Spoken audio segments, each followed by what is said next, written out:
Hi everybody, I'm DJ Foster here with Grand Valley State head football coach Matt Mitchell as Grand Valley State prepares to take on Ohio Dominican this Saturday night here at Lubbers Stadium.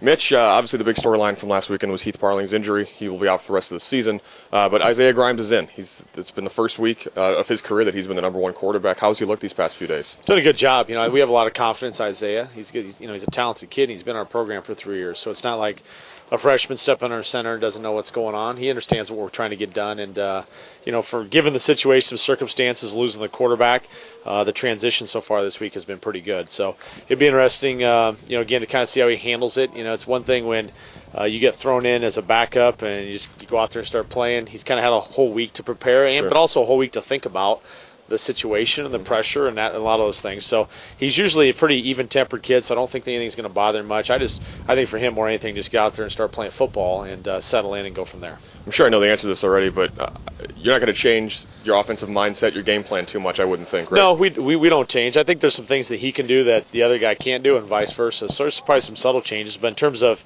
what type of runs we run, what type of passing concepts, it's who we are. It's what we believe in no matter who's back there. We believe in these schemes. So I think the changes that we know and we see are going to be subtle. I think there's some adjustments that have to be made, like receivers. He just throws the ball different than Heath does, and launch points and just different things.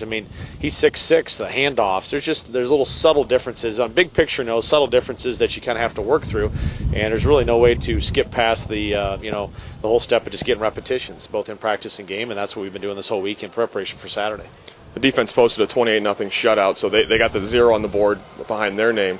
Have you seen them kind of build upon that? Has that given them a little more confidence the past couple of days? Yeah, I think the biggest thing is that we're getting to the point now with all these guys where they understand where they're supposed to fit within the scheme better.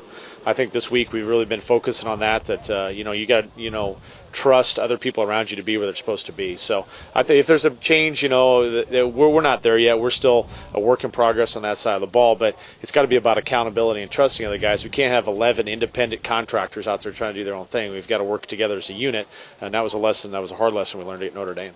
Talked about Isaiah replacing Heath due to injury. You got a couple other guys a little banged up, Hersey Jackson, Eric Thompson. Anybody else kind of availability-wise for Saturday? I think most everybody else is ready to go. We're going to get Peyton McCallum back, one of our offensive linemen. He's been practicing. I think our starting five is pretty set, but Peyton just adds another piece of the depth in terms of depth. And Eric, still touch and go. I don't know about his availability for Saturday. Hershey is definitely out. I still think Hershey's at least another week away, and maybe even more than that. So he's had some trouble. This isn't even a shoulder deal; it's another part of his body that he's kind of been battling through. So I applaud our team, especially safety position. Eric Thompson is a very good player. We've got all new faces back there. Brad Horling, redshirt freshman, Bobby Wonderlick really didn't play at all. Dana Dixon, all three of those guys have never played a snap, other than they have this season. So they're work in progress. They're continuing to get better every week. Ohio Dominican comes in this Saturday night, a 7-win team last year. They're 2-1 already this season. What did they do that's going to present some problems possibly, and what are you going to have to do well to win? Well, I think for their offense, they do a really good job around the ball. They do a good job of giving you a lot of multiple formations and really stressing you to defend them the full 53 1/3. They do a lot of screen game, quick game.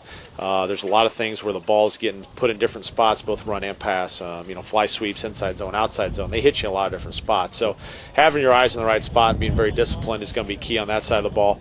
Their defense is probably one of the more athletic and active defenses we've faced up to date. So they're just got a few more athletes than the other teams we played. So things are going to close quickly. In the pass defense, if there's openings, it's going to shut down real quick. And in the run game, they're going to get off blocks a little bit quicker than other people get off blocks. So spacing is going to be reduced on just because their defense is more athletic than some other defenses we faced. Ohio Dominican comes into Lubbers Stadium this Saturday night at 7 o'clock to take on Grand Valley State. It's Laker Blue night, so make sure to wear your blue to the stadium. Mitch, best of luck this weekend, and thanks for your time. I appreciate it. Thank you for watching the Grand Valley Sports Network.